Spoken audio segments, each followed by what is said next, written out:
I'm Andrew Schmertz in Miami, Florida. In business today, 3 things to know. First, frack, under attack. Falling oil prices may be good for you at the gas pump and good for the auto sector, but they are starting to squeeze America's fastest growing energy sector and maybe the jobs that have come with it. Then, smooth road ahead. U.S. auto sales show improvement amid stronger consumer confidence and those falling gas prices. And living large in Miami. The International Luxury Conference is underway. What we can all learn from premier brands. Arise Xchange from Miami starts now.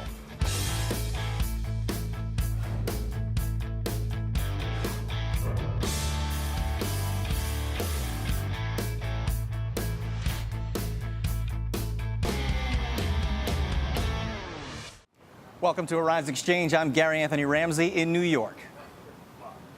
And I'm Andrew Schmertz in Miami. It is the kickoff of the New York Times International Luxury Show, and we will bring you the goods coming up. Gary. Where are my goods, Andrew? I see the tan line forming, so clearly you're enjoying your work. No response. He's just going to ignore me. Okay, thanks so much. Thank you so much, Andrew. We'll check back in with you later. Well, the price of oil is still the big story of the day, and as crude prices continue to hang below $70 a barrel, energy producers are starting to feel the pinch. The profits of oil-rich countries are dwindling, but here in the U.S., low oil prices caused by the Organization of Petroleum Exporting Countries, we know them as OPEC, and their decision not to cut oil production. That move will mean pain for America's shale energy boom. The low prices are certainly a big boost to consumers and small businesses during the holiday travel season, but in the long run, will we pay a high economic price? Darren Schuringa is the Chief Investment Officer at Yorkville Capital to give us some of the answers. Now, Darren, this sounds like a familiar play. I remember in the 80s, ethanol was the big American energy boom. OPEC decided not to slow production, actually increase production and kill that industry. Is this the same playbook here? It's not too far off. I think what this has done with OPEC right now, it's actually legitimized the shale plays. I've heard a lot of people say, shale's not for real, the decline rates are too rapid, we're going to run out of fuel soon, and the U.S. will be dependent again upon foreign-sourced oil and energy supply. So when I see this, it's like OPEC is really taking note of the U.S. right now by cutting the price of oil, or really by not cutting production, Saudi Arabia specifically, they've let oil prices drop. So what's happened is the OPEC put, correct, Saudi Arabia stepping in there, lowering supply as demand weakens or oversupply comes on to keep prices stable. They've moved out of the market and saying, we're going to let the market adjust for oil prices right now, and that directly hits the shale plays, as you mentioned earlier. Now, the shale boom was creating jobs in places we would never think about when it comes to oil, Iowa, Pennsylvania. What is this going to do long-term for those jobs? Long-term. So I think where people get confused a little bit, because I've been fielding a lot of questions, Yorkville, all we do is focus on investing in U.S. energy infrastructure. Mm-hmm. And clients are concerned that this means a reduction in output from the United States. It doesn't mean that at all. What is going to happen is CapEx from energy companies will be reduced. Mm-hmm. So capital expenditures, so drilling activity will decrease. And instead of producing 1 million new barrels of supply next year from these unconventional shale plays or from the U.S. in general, we'll produce 200,000. So there'll still be growth, but slowing growth. At what point does this become sort of a weapon that blows up in your face when it comes to OPEC? What is the bottom line? How far can they take this? Well, that's a really good question. There's already pain being felt. Any country that is dependent upon oil as your primary source of revenue, GDP, is being hurt by this already. Even Saudi Arabia, I was looking at some numbers, they are losing $100 billion in revenue by this reduction in price. So they're keeping supply up, 9.5 million barrels per day, an incredible amount. But given the price decline, it's costing them $100 million. I mean, but long term, though, we're still going to need oil. People are buying cars. Eventually, the price is going to have to go back up. Isn't that correct? It's absolutely correct. So what we're going to see here is this is a temporary blip. So it's a mismatch because, remember, oil is a declining resource. So it declines at 4% a year. So we need to replenish more than 5% just to stay even. So long-term, demand is still growing on a global basis, approximately 1.5 million barrels per year. The U.S. has just been a juggernaut of success in unconventional shale plays on bringing on new supply. Temporary imbalance, probably last. We see oil prices maybe the end of this year, so one more month into the first half of next year, a little bit of problems till we start to get a stabilized market. So mid-2015 into 2016, sort of the new normal in energy for us is $80 to $100 barrel. That's based on marginal supply coming online, which is more expensive. $60 per barrel is the most expensive in the United States. Some offshore finds off the coast of Brazil, $100 per barrel. So it's the new supplies. How much does it cost to bring new energy on to replace the depleting resources we have? So energy prices won't never get back to 20, but this $80 to $100 barrel should be the new normal. Okay, Darren Schuringa from Yorkville Capital, thank you so much. Thank you, Gary. Well, U.S. stocks rebounded today, boosted by better than expected construction data and stronger than expected November auto sales for GM, Chrysler, and Ford. Here's a look at the final numbers. Green arrows all across the board. Dow ended on record today, closing at 17,879. The S&P 500 and the NASDAQ both up better than half a point. Well, the top stocks that we're watching today, Walmart broke its single-day sales record on Cyber Monday. Sales on the first day of Walmart's, quote, Cyber Week were 8% higher than last Cyber Monday. Walmart closing up at $86.40. Well, Apple is going to court over charges of inflating iPod prices in 2006. A class action lawsuit says that Apple software blocked iPods from playing music that wasn't purchased through iTunes. Apple closing down fractionally at $114.63. Well, U.S. airmaker Boeing has been pinpointed as one of the parties responsible for battery fires that grounded its fleet of 787 Dreamliners. The report blames the fires on a series of failures from several parties, including Japanese manufacturers of the batteries, the FAA, and Boeing itself, probably through their maintenance practices. Boeing closing down at 11 cents. Now for a look at commodities. Gold is down to $1,197.80 an ounce, and oil, as we mentioned, also down to $63.30 per barrel. And in some other economic news, construction spending grew by 1.1% in October. That's according to the Commerce Department. That was more than expected and the largest gain since May. Well, all of the negative attention surrounding General Motors and those faulty ignition switches certainly did not affect sales for the company last month. As we said, GM posted big gains along with Chrysler, while Ford showed declines in sales. Tammy Darvish is Vice President of Darcar's Automotive Group, and she joins us now to break it all down. Now, Tammy, what's your view on these numbers? Is it a flash in the pan or a sign of good things to come? Oh, no, we don't think it's a flash in the pan at all. We think that obviously the auto industry has been on a rebound for the last couple of years, but we really project strong auto sales ahead in the future, for the next foreseeable future anyway, and it's certainly not an anomaly. So how was Black Friday at business at your dealership? I mean, we had a great Black Friday weekend, a lot of traffic, a lot of online traffic, so consumers are not just shopping, but then they're following up and actually coming into the showroom. So the foot traffic was up, and it certainly is a sign that through year end, we're going to be in a great place. Now, we were talking before about the lower gas prices. In some places, they're predicting gas will be below $2 per gallon in some parts of the country. Is this going to affect the cost per purchase ratio? And in other words, are people going to start buying big cars again? I don't think so. I think that anyone who would have bought a big car, quote, to begin with, will continue to. I think that consumers have been very immune to fuel prices for, I don't know, I guess until it gets back over $4 a gallon, they're sort of going to be immune to it. But I think the big effect that it will have is on our hybrid sales, and sometimes our hybrid vehicle sales will slow down a little bit when gas prices are as low as they are. Now, in the time when car sales were down, dealers used incentives to get people to come, including low percentage financing instead of also, in some cases, 0% financing. Do you see those incentives trailing off in the next year? No, actually we don't. And those incentives mostly come from the manufacturers and the captive finance companies that we do business with. I think incentives right now are probably higher than they've been in the past several years.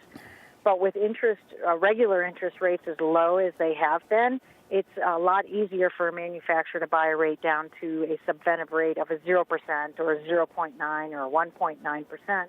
And of the vehicles that we do finance or arrange financing for, that represents 75 or more % of the finance business that we do. Now, you are part of a large auto group. Are there any particular brands that are doing better than others for you? We think all of our brands are doing really well across the board. The ones that we represent, which is several of them. So I think the auto industry is in a great place. It's very strong. Rates are low. Incentives are very generous from the manufacturers. Dealers are out there willing to make deals. We're headed towards year-end. So it's a perfect storm. One last question really quickly. Which is doing better, family vehicles or single cars that single people are more likely to buy? Probably family vehicles, SUVs, crossover utility vehicles. Those are probably the segments that are growing most. Okay, thank you so much. Tammy Darvish, Vice President of the Dark Cars Automotive Group. Thanks for joining us today. Thank you. Coming up, where is Andrew Schmertz? Well, he's at the International Luxury Conference in Miami, where art, fashion, technology are coming together. You're watching Arise Exchange.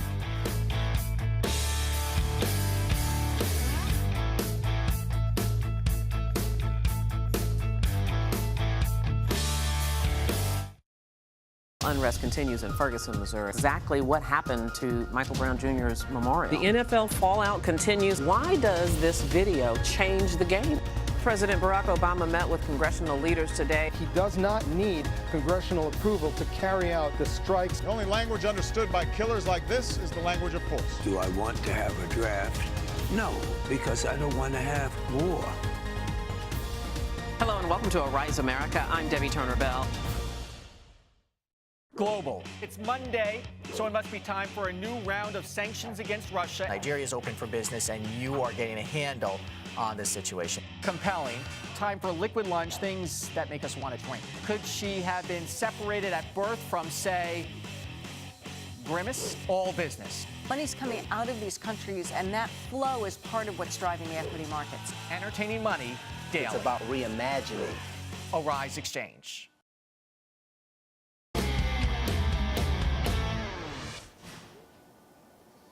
Back to Rise Exchange from Miami. Well, the luxury conference kicked off here in Miami with some prestigious speakers talking about fashion, technology, and, of course, social media. But it all began first with a party on the beach.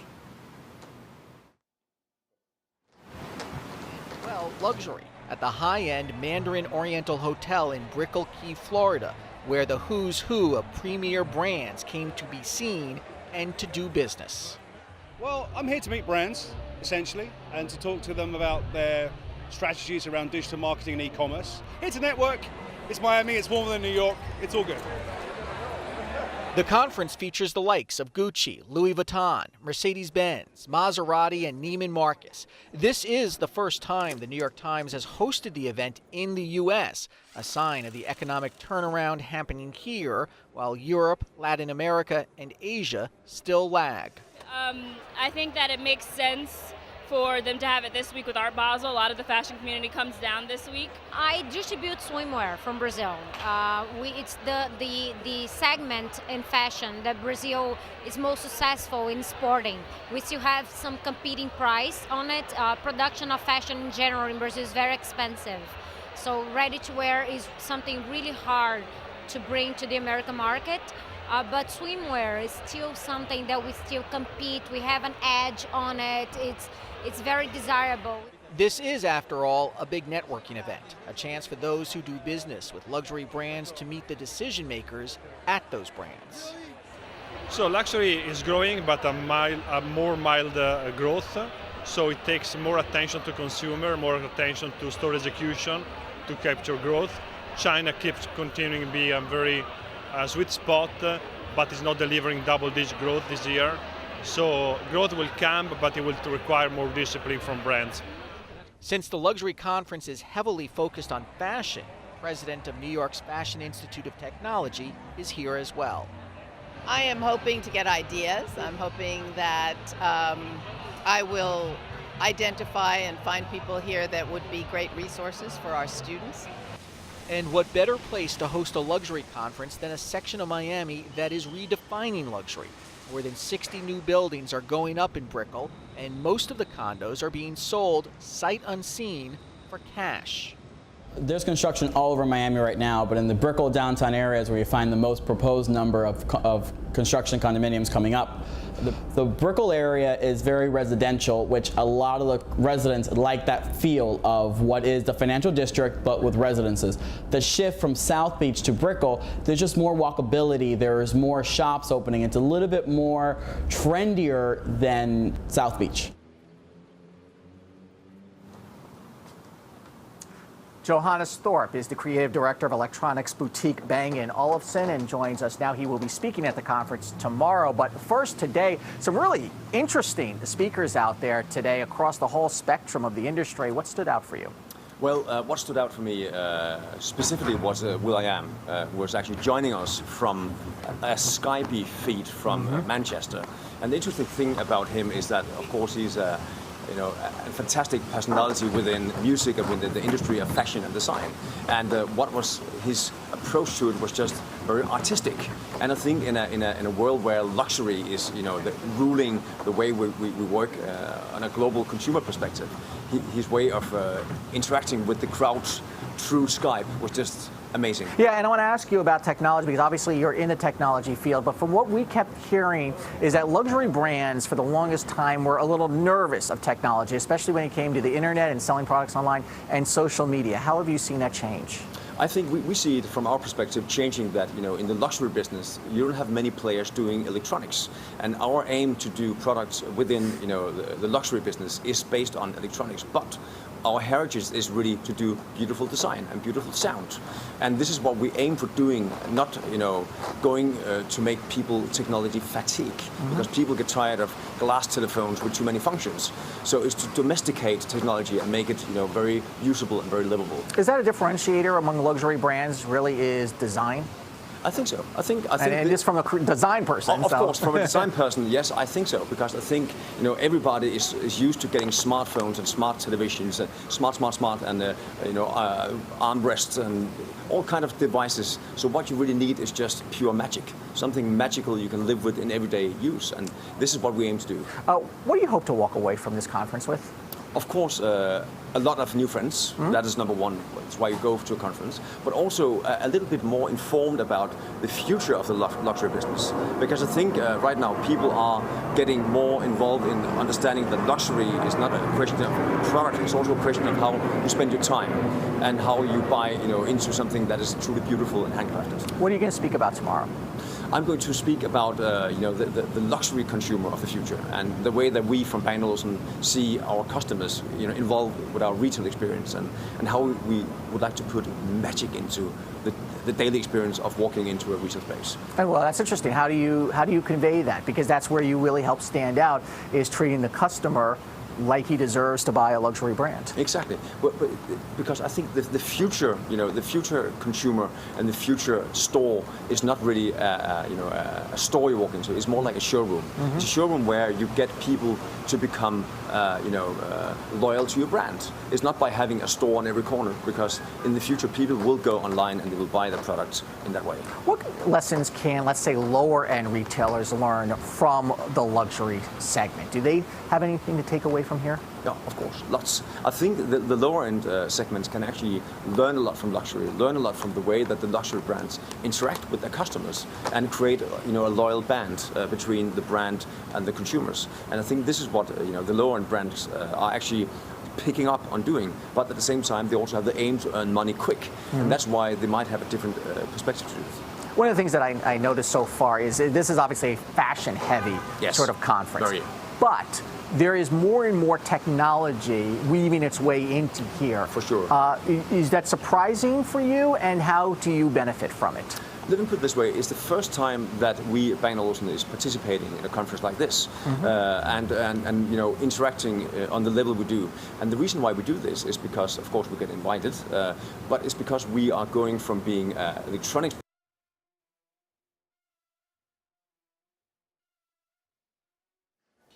Well, thanks, Anne. Stories that are making headlines across the nation and the world. Malware alerts to U.S. businesses, and this comes on the heels of a cyber attack at Sony Pictures in which hackers posted 5 unreleased movies online. The FBI says malware can overwrite data on hard drives and close down entire networks. Recovering data from infected hard drives was annexed by Russia earlier this year, and this includes buildings, farms, and prime real estate. Now, Crimea's pro-Moscow leaders say that these takeovers reverse what they call years of mistakes and takeovers by the Ukrainian politicians and oligarchs. Well, here in the U.S., gun sales soared in the month of November, up 12% from October. Sales were boosted by the unrest in Ferguson, Missouri, following the no indictment decision by the grand jury there in the Michael Brown case. Gun sales on Black Friday set a record 175,000 background checks performed on one day, that according to the FBI. And everyone is not cheering lower oil prices. Billionaire Harold Hamm lost half of his estimated $20 billion fortune during the falling energy prices just over the past 3 months. The Continental Resources CEO is also involved in a bitter divorce battle. A judge ordered him to pay his ex-wife in November nearly $1 billion. A judgment, by the way, that his estranged wife says is too little. Given what we've been talking about, she may want to rethink her position. Straight ahead, how a homeless man steals an ambulance to get to the hospital, to his family, or to his favorite strip club. If you know us here at Xchange, the answer is not a tough guess. He's our favorite person of the day. You're watching Arise Xchange.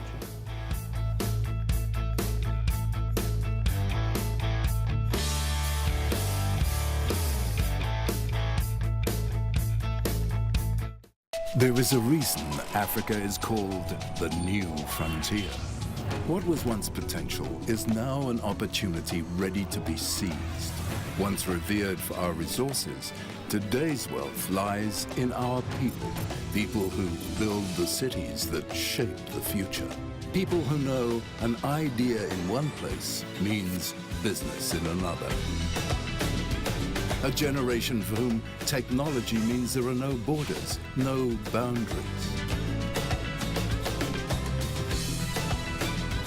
We are the new lions in a brave new world, kings of the urban jungle. And there's a bank that puts the world in our pocket and the future in our hands. UBA, Africa's global bank.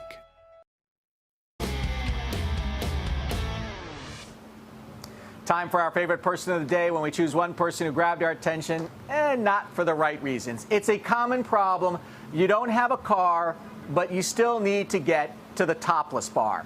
Let's face it, we've all been there. So what do? Well, a 51-year-old homeless man from Pontiac, Michigan decided to steal an ambulance, yes, an ambulance, while he was on the hunt for some adult entertainment. Police say 2 EMS workers left the ambulance unlocked and the keys inside, because who was going to really steal an ambulance? When they returned, however, the ambulance was gone. When cops pulled over the man in the ambulance, he told them he took the ambulance so he could visit a dancer at the Booby Trap Strip Club, and said he would not have stolen the ambulance if public transportation was simply a little bit better and that there was a bus that actually went to the strip club. And so, the unnamed man who stole an ambulance to visit a stripper at a club named the Booby Trap is indeed our favorite person of the day. Arise Xchange from Miami comes back after this.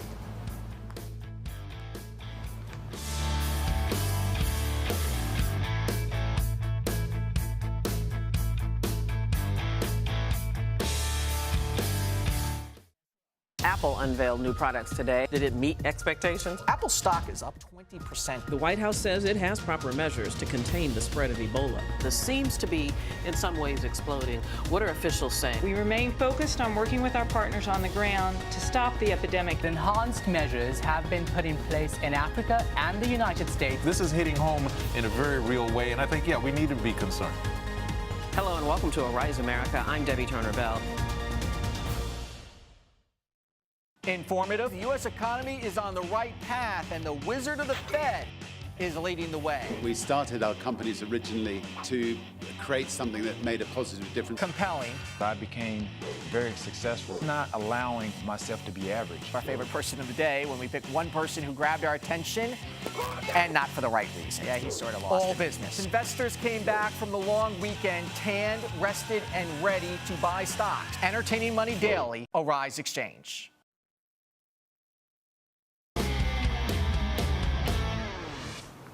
So networking events, of course, are all about connecting buyers and sellers and sharing ideas. So what exactly are the people who are watching this conference getting out of it? Joining us now is Snider from Barbara Harris Water Jewels, which is a boutique supplier of jewelry. Stephen, thank you for spending a few minutes with us here on Arise Exchange. So this is your first time coming to a luxury conference. Is it everything you expected it to be? Oh, and more. It's so amazing to have so many people and so many great minds, both artistic and scientific, all together in one area, because it's so rare to find all these types of people who have so much creativity and so much knowledge to offer to different people, and be able to intermix and network is incredible. Yeah, and it's really interesting because you have fashion, you obviously have jewelry, you have technology. We interviewed an astrophysicist yesterday. Yes. And are you surprised how it all kind of comes together and intersects? Yes, in a way that I didn't even think of, because arts, technology, fashion is all intertwining, and as technology is growing, more and more brands are being able to utilize these and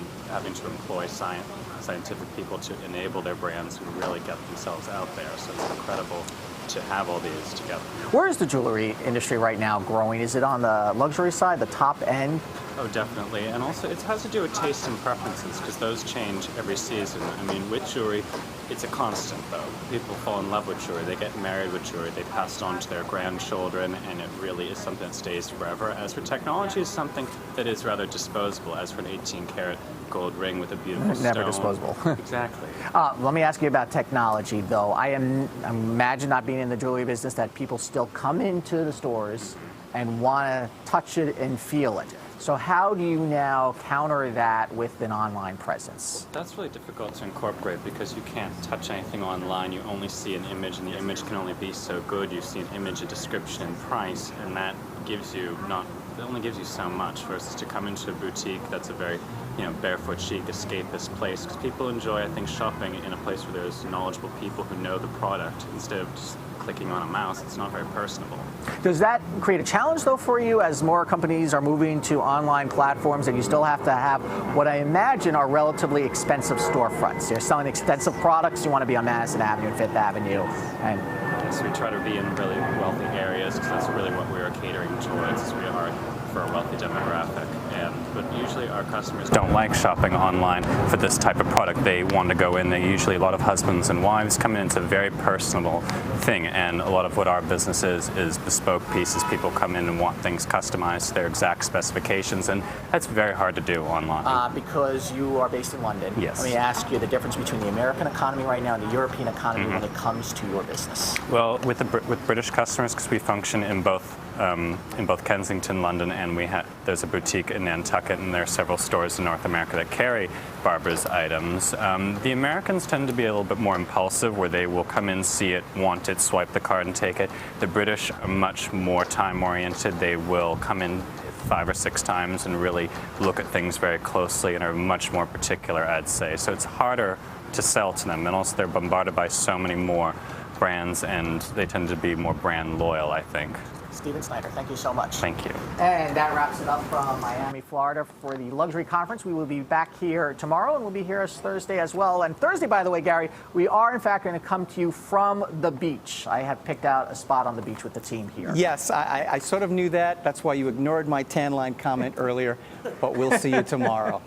I will not be showing you any tan lines, Gary. Don't worry. No, don't want to see it, but I see them. We'll have more from Andrew, who's at the New York Times International Luxury Conference tomorrow in Miami, as he said. Taking a final look at the numbers, green arrows all across the board. The Dow closed up 0.5 point at 17,879. S&P 500 and NASDAQ both up by 0.5 tick. I'm Gary Anthony Ramsey in for Andrew Schmertz. You've been watching Arise Exchange.